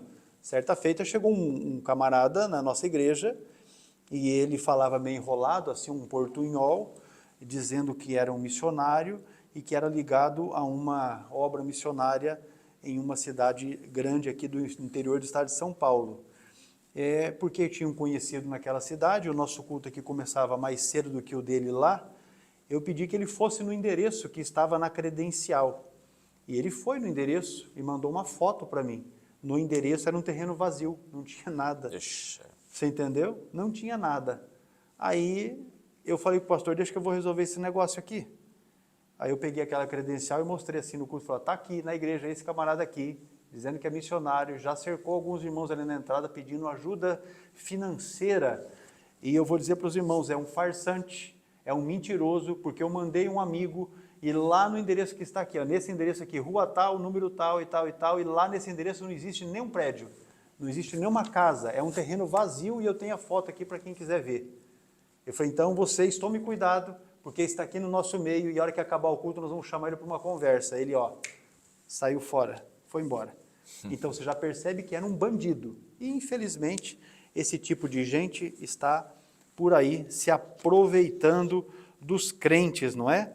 As advertências de Paulo revelam 3 verdades fundamentais sobre o ministério pastoral. 3 verdades. O chamado procede do Espírito Santo. Isso é incontestável. O líder não se estabelece por ambição, mas ele é reconhecido mediante vocação divina e qualificações bíblicas. Se não for este critério aqui, meu irmão, eu vou dizer, você está enganado no ministério e se um obreiro, um pastor colocou você no ministério e você não atinge essa característica, o seu ministério é uma fraude. Sem medo de ser feliz, eu já vou dizer isso aqui. Se o Espírito Santo não te chamou, não te convocou para a obra, mas porque você tem uma condição financeira, porque você tem uma faculdade, uma graduação, um negocinho a mais, e esse foi o diferencial pelo qual o seu pastor te colocou no ministério, seu ministério é uma fraude, não vai prosperar. Segunda questão aqui, fundamental sobre o ministério. O rebanho enfrenta perigos reais. Falsos mestres podem vir de fora ou surgir dentro da própria comunidade, distorcendo a verdade para formar seguidores pessoais. Tome cuidado, porque há pessoas que estão dentro da igreja, obreiros, até amigo, pode ser um amigo seu, mas ele está tomando atitudes, tomando decisões, fazendo de certa forma que está organizando as pessoas em torno de si, não em torno da igreja, do ministério real. Ele está querendo ajeitar as coisas para que as pessoas gostem dele e que tudo aquilo que ele fizer, tudo aquilo que ele falar, o povo simplesmente abaixa a cabeça e concorde com ele. Tem muita gente desta forma na igreja, obreiros assim, lobos cruéis, devoradores, estão no ministério por interesses que são escusos, ou seja, o rebanho tem sim perigos reais. Terceiro, a vigilância deve ser permanente. O pastor cuida de si, ele alimenta a igreja com a palavra, mas ele examina os ensinos e corrige o erro com amor. Esta é uma verdade. Nós tivemos aqui, há alguns anos atrás, isso foi até antes do período da pandemia, um indivíduo que, num evento, falou uma bobagem. Quando houve um intervalo, aí ele foi chamado pelo vice-presidente, pelo dirigente da sede, porque o pastor-presidente, à época, era o meu sogro, o pastor Daniel Ascioli não estava na igreja. O vice-presidente chamou ele com mais outros membros da diretoria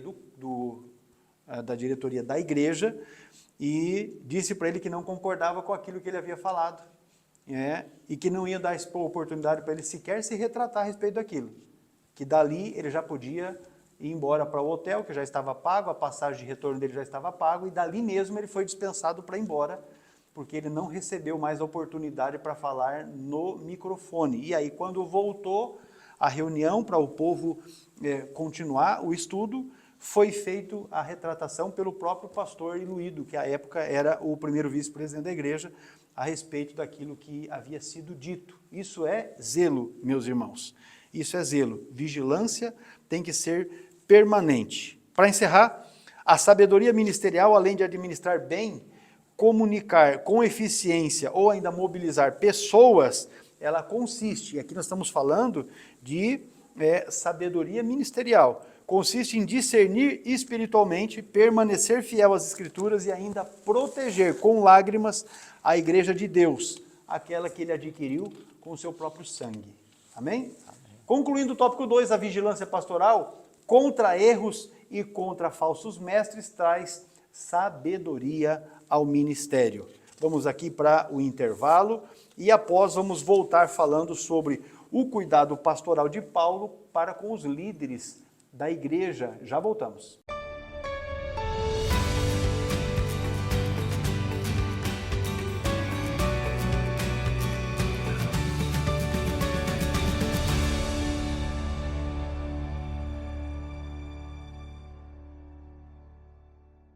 25 países atendidos, mais de 40 mil alunos inscritos e ainda mais de 60 mil alunos formados, mas tem espaço para você. Faça parte da família do CETADB e se inscreva agora mesmo. Porque quem se inscreve através do CETADB para estudar teologia recebe módulos como este e, além destes, todos esses que aqui estão, para poder ter um melhor aprendizado. E com isso você potencializará o seu aprendizado, fazendo com que você tenha as melhores condições para servir bem ao Senhor. Então não perca tempo, inscreva-se agora mesmo e seja aluno do CETADB. Vem conosco para juntos aprendermos a palavra de Deus.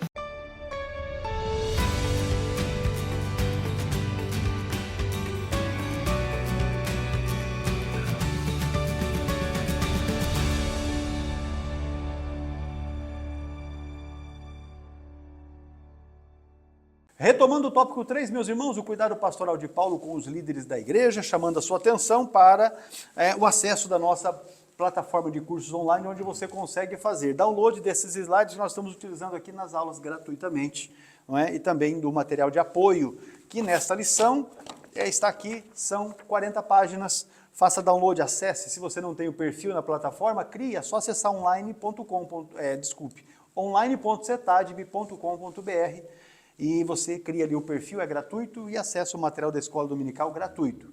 É claro que você, se quiser estudar teologia conosco, você pode se inscrever e realizar o seu curso de teologia básico, médio e avançado, ou se quiser, faz o bacharel livre direto, indistintamente. Se você já estudou teologia em algum momento na sua vida, você pode se inscrever e realizar o bacharel diretamente, tá joia? Faz online, recebe os livros pelo correio no seu endereço, assiste às aulas, faz prova, faz os pagamentos, tudo na plataforma online. Vai facilitar o seu estudo e vai fazer com que você cresça na graça e no conhecimento de Jesus. Se você é um pastor e está me ouvindo aqui, eu quero dizer que você pode abrir uma turma do curso na igreja. Abre um núcleo, forma ali um grupo de irmãos, né? O mínimo são 6 pessoas, de 12 anos de idade para cima. Qualquer pessoa pode estar estudando teologia através do CETADB. Para tanto, você pode nos chamar, não é? Aí nas redes sociais, no nosso canal no YouTube, na própria plataforma tem um link de acesso para o WhatsApp para você falar com a nossa secretaria. Se quiser falar diretamente comigo, meu WhatsApp pessoal é 43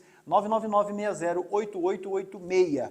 Inclusive, se você tiver dificuldade de criar o seu perfil de acesso à plataforma e quiser que eu encaminhe ali passo a passo, é só mandar mensagem também no WhatsApp e eu vou encaminhar para você o passo a passo de como você acessa a plataforma e consegue acessar o material gratuito da Escola Bíblica Dominical. Pastor Adolvilson, vamos lá então? A palavra de Deus como fundamento seguro no ministério. Bem. O tópico 3 é o último tópico desta lição e o subponto 1, a palavra de Deus como fundamento seguro do ministério. Veja bem, ao concluir a sua exortação, eu me lembro que eu ouvia isso há 35 anos atrás, aquele irmão tem um dom de exortação, ele gritava com a igreja e era meio, né? Carcava a espora nos crentes. Exatamente. Ei, meu Mas Deus do exortação significa aconselhamento com amor, né? Então ele acaba de concluir sua exortação. Paulo entrega os presbíteros a Deus e a palavra da sua graça, revelando o coração do cuidado pastoral e a centralidade das Escrituras. Isso está em Atos 20, 32, na nova tradução da linguagem de hoje está assim. E agora eu os entrego, Paulo falando ali na sua despedida, né? Eu os entrego aos cuidados de Deus e da palavra da sua graça. A palavra de Deus, as Escrituras, pois ele pode ajudá-los a progredir espiritualmente e pode dar-lhes as bênçãos que guarda para todo o seu povo. Ele encerrando agora, concluindo a sua exortação. Mas veja bem, o segundo parágrafo é a palavra que edifica, amadurece e conduz o crente à herança entre os santificados, Efésios 4:12, tendo em vista o aperfeiçoamento dos santos para a obra do ministério, para a edificação do corpo de Cristo. Se você retroceder no versículo 11, ali estão relatados os dons ministeriais. Qual é a razão da existência dos dons, pastores, mestres, enfim? E a resposta está no 12, para aperfeiçoamento, né, da igreja, para o crescimento, para a edificação do corpo de Cristo. Para isso que Deus estabeleceu aí os dons ministeriais. O que eu trouxe aqui para comentar em Efésios 4:12, os líderes, pastores, mestres e outros mencionados na Bíblia, servem para equipar, treinar e orientar os membros comuns. O líder funciona como um instrutor que prepara a comunidade para agir e não como alguém que faz todo o trabalho sozinho. Então ele está preparando o povo, até nós estamos falando muito aqui de heresias, de falsos mestres. A pessoa tem que aprender a palavra para detectar onde está o erro. Perguntar para uma pessoa como que ele conseguia com tanta facilidade conhecer a nota de dólar falsa. E ele disse assim, eu me especializei na nota verdadeira. Então, só pelo tato na falsa, eu já consegui identificar que era falsa. Para nós identificarmos os erros que estão sendo introduzidos por falsos pastores, nós temos que conhecer a palavra de Deus, a legítima palavra de Deus, o que ela diz. E isso não tem outra maneira a não ser dos cultos de ensino, escola bíblica dominical e também os cursos teológicos que o CETADB oferece, tá certo? Então, veja bem essa questão aí. Agora tem um outro texto aí também, de Romanos 8,17. E se filhos também herdeiros, herdeiros de Deus e cordeiros de Cristo, se é certo que com ele padecermos, para com ele também sejamos glorificados. Está aí Romanos 8,17. O que significa? Ensina que os crentes são filhos herdeiros de Deus e cordeiros com Cristo, compartilhando tanto seus sofrimentos temporais quanto a sua glória futura. Então veja bem que existem promessas para o futuro daquele que serve a Deus. Olha o terceiro parágrafo, a fidelidade apostólica não se apoia em autoridade pessoal, nem em tradições humanas, mas na submissão plena à palavra confiada por Deus. Segundo Timóteo 1,14, guarda o bom depósito com auxílio do Espírito Santo que habita em vós. O que seria esse bom depósito? Esse texto que está aí. Nas cartas pastorais de Paulo a Timóteo refere-se ao Evangelho, à sã doutrina, à fé cristã verdadeira. Isso é o bom depósito, não é? Esse tesouro foi confiado por Deus a Paulo, transmitido a Timóteo e deve ser rigorosamente protegido. Contra quem? Os falsos ensinos, os falsos mestres, os lobos aí que estão travestidos de ovelhas, né? Ainda trouxe sobre esse texto, a mensagem do Evangelho vem de Deus e não de ideias de homens. Paulo pede a Timóteo para guardar esse tesouro precioso. E ainda, o Espírito Santo que habita nos crentes dá a força para proteger essa verdade, força e sabedoria para proteger essa verdade. O último parágrafo diz lá, o verdadeiro líder jamais se coloca acima das Escrituras, mas se deixa governar por elas, pois somente a palavra preserva a igreja firme e frutífera. E podemos usar aí alguns textos, né, que não está aí na lição, e eu trouxe aqui, irmãos, podemos para fundamentar o assunto. Josué 1,8 ordena meditar na lei de dia e de noite para aguardar a fazer segundo tudo o que nela está escrito, garantir o verdadeiro sucesso. E temos aí o Salmo 119, 105, define a palavra de Deus como lâmpada para os pés, luz para o caminho, mostrando que o líder precisa dessa luz para não errar o rumo. E outro texto que fala sobre essa colocação da Bíblia Sagrada que acabamos de ler, não é sobre o líder que jamais se coloca acima das Escrituras, mas deixe-se governar por elas, é Tiago 1,22. Adverte para sermos praticantes da palavra e não apenas ouvintes, o que evita o engano próprio e mantém a liderança íntegra. Louvado seja o nome do Senhor. Maravilha, meus irmãos. Eu não vou comentar aqui mais nada, porque senão a aula vai ficar extensa demais, mas no material de apoio há um comentário aí a respeito de cada aspecto desse versículo, sobre, agora, pois, irmãos, sobre encomendo-vos a Deus, sobre a palavra da sua graça, sobre poderoso para vos edificar, sobre dar herança entre todos os santificados, e tem ainda uma palavra de aplicação a respeito desta verdade que está aí. O pastor trabalha para que os crentes permaneçam firmes até receberem plenamente a herança prometida. Né? Esse, em suma, é o trabalho pastoral. O subponto 2 fala do exemplo de desprendimento e serviço cristão. Os versículos 33 a 35 de Atos 20 nos dão esta base. Paulo reforça a sua integridade ao declarar que não cobiçou riquezas, nem buscou ganhos pessoais. O texto diz, de ninguém cobicei a prata, nem o ouro, nem o vestido. No material de apoio eu comentei a respeito disso.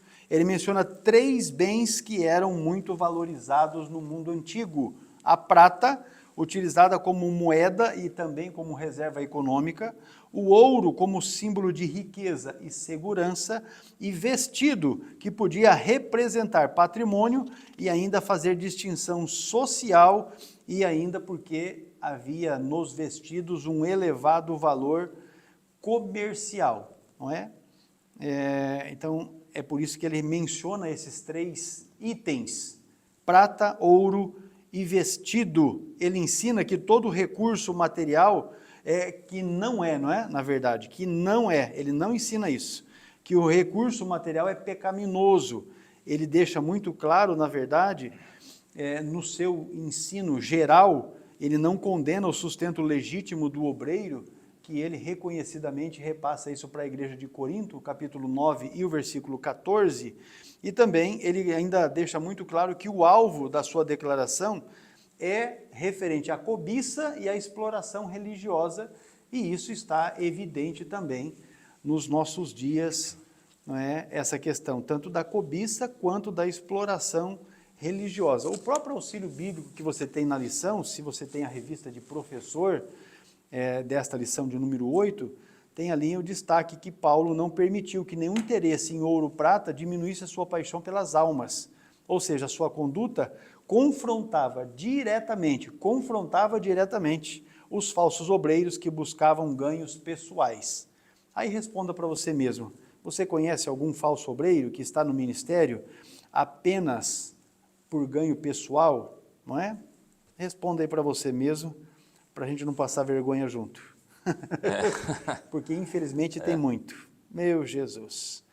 Aí nós vamos seguindo no conteúdo da sua lição. Pelo contrário, Paulo trabalhou com as próprias mãos para suprir as suas necessidades e ajudar os que estavam com ele. Atos 18, verso 3, quando nós estudamos, a respeito da estada de Paulo, juntamente com o casal que fazia tenda, não é? A Priscila e o Áquila, faziam tendas, eles que trabalhou com as próprias mãos, até para poder ajudar no ministério, até porque ele não queria ser pesado para o povo ali.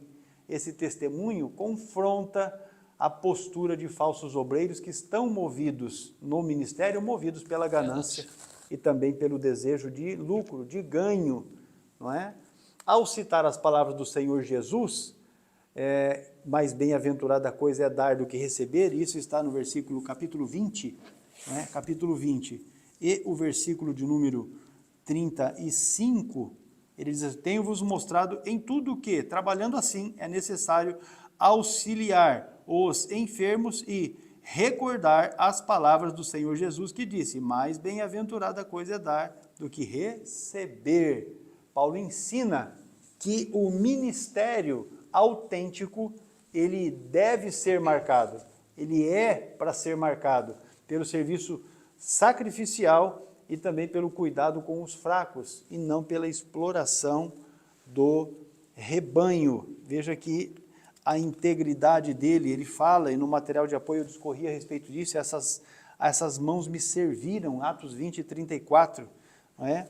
A mim e aos que estavam comigo, ele deixa esses aspectos muito claros. Ou seja, o líder deve examinar a sua relação com o dinheiro, as suas expectativas materiais, a transparência administrativa, a sua disposição para ajudar, o seu interesse pelos mais fracos e a sua capacidade de viver com contentamento. Isso o líder deve examinar na sua própria vida. A autoridade espiritual, ela perde em credibilidade quando a mensagem de serviço é contradita por uma vida dominada pela cobiça. Pastor Adolvilson, vamos lá. Muito bem, ao tópico 3, o subponto 13, são 2 slides para encerrarmos esta pré-aula, e o título diz aí, uma despedida marcada por amor, comunhão e lágrimas. Tem os versículos 36 ao 38. Veja bem, o encontro termina em oração, lágrimas e abraços, revelando a profundidade do vínculo espiritual entre Paulo e os líderes de Éfeso. Esse povo amava o Paulo, né? Exatamente. E entrando no segundo, aí, as suas lágrimas expressam sofrimento. Olha aí o 20, Atos 20, 19. Servindo ao Senhor com toda humildade e com lágrimas e provações que pelas ciladas dos judeus me sobrevieram. Nós já falamos sobre este versículo. Mas aqui, ó, lágrimas de Paulo mostra que o verdadeiro serviço a Deus não é frio ou mecânico, mas cheio de amor profundo, empatia e dor pelas lutas do rebanho. Então ele se identificava, ele tinha aquele sentimento, empatia pelas pessoas, pelo rebanho, tá certo? E temos aí, suas lágrimas expressam sofrimento, já lemos o versículo 19, tem aí no slide, Filipenses 3:18, porque muitos há, dos quais repetidas vezes vos disse, agora vos digo, até chorando, que são inimigos da cruz de Cristo.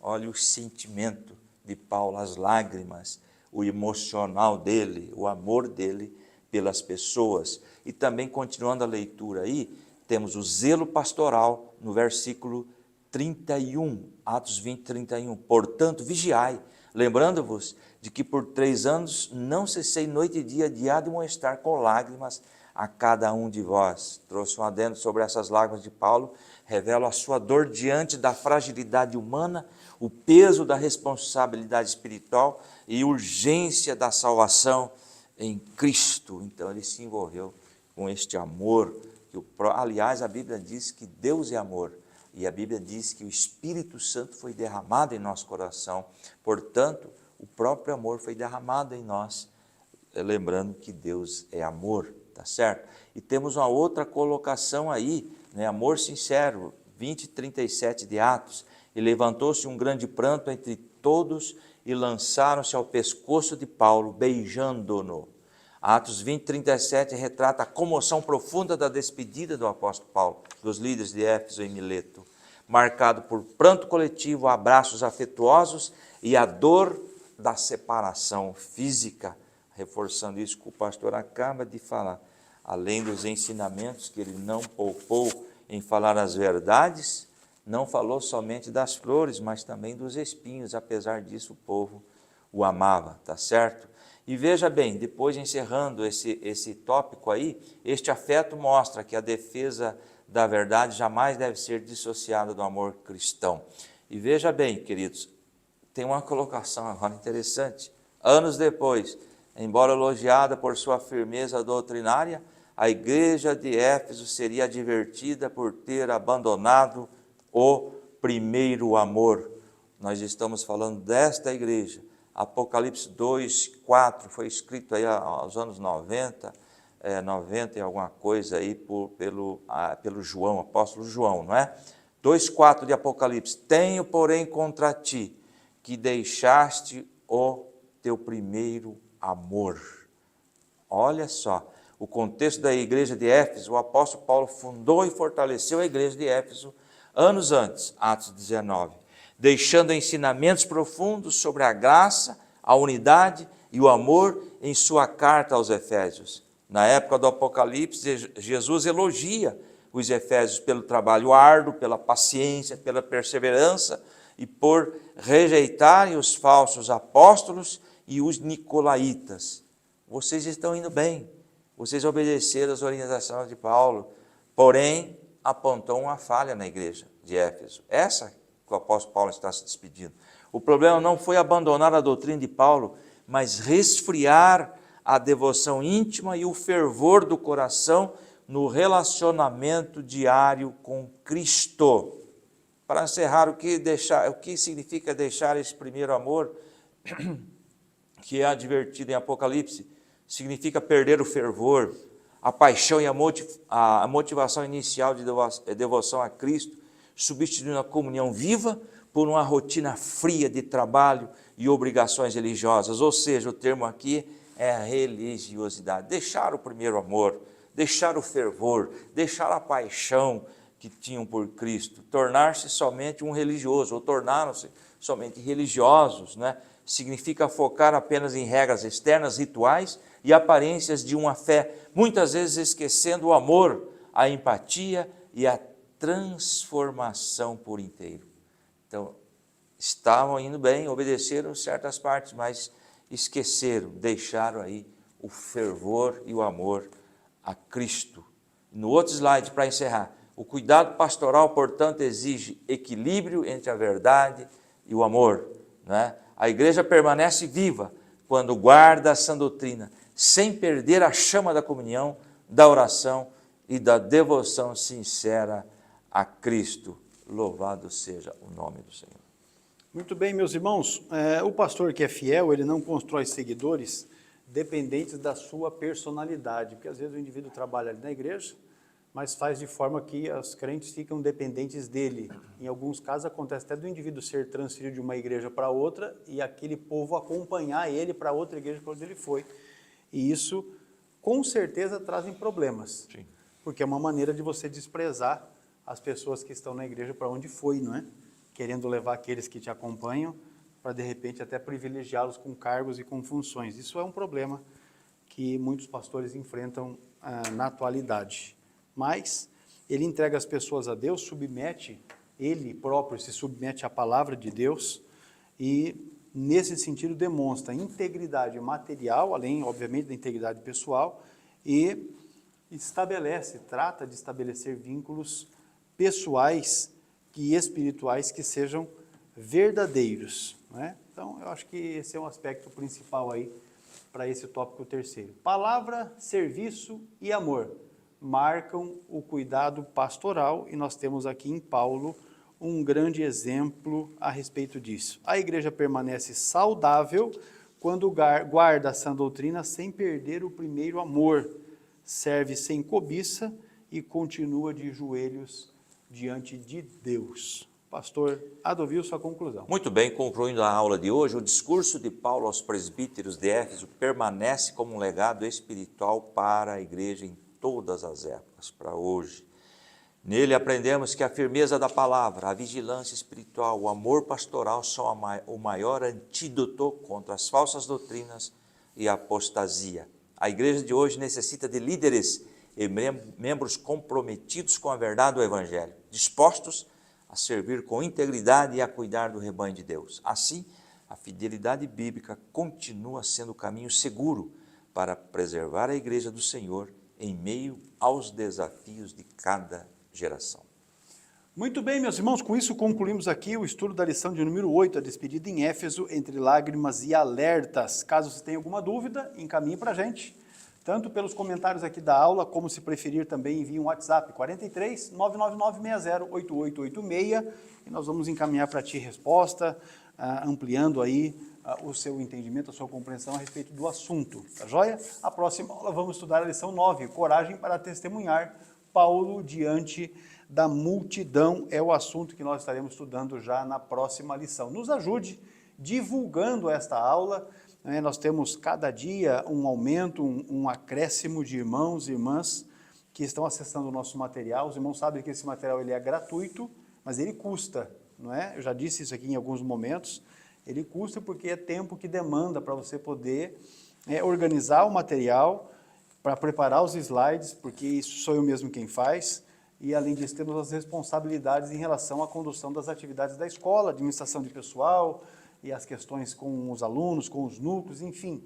Então a gente tem que se desdobrar para fazer este trabalho aqui, para oferecer aos irmãos, como já afirmei e reafirmo, de forma gratuita, no intuito, na verdade, de prover meios de que os irmãos cresçam, no sentido de conhecer mais a respeito do conteúdo que está proposto, para aqueles irmãos que são professores, de conseguirem alguma argumentação ainda maior e melhor para os assuntos abordados nas revistas. Então, nos ajude, porque certamente não vai te custar nada e vai proporcionar meios para que a gente continue realizando esse trabalho para a glória de Deus. O Senhor abençoe você, a sua casa, a sua família, o seu ministério, que em tudo o nome maravilhoso de Jesus seja engrandecido também na sua vida. A paz do Senhor.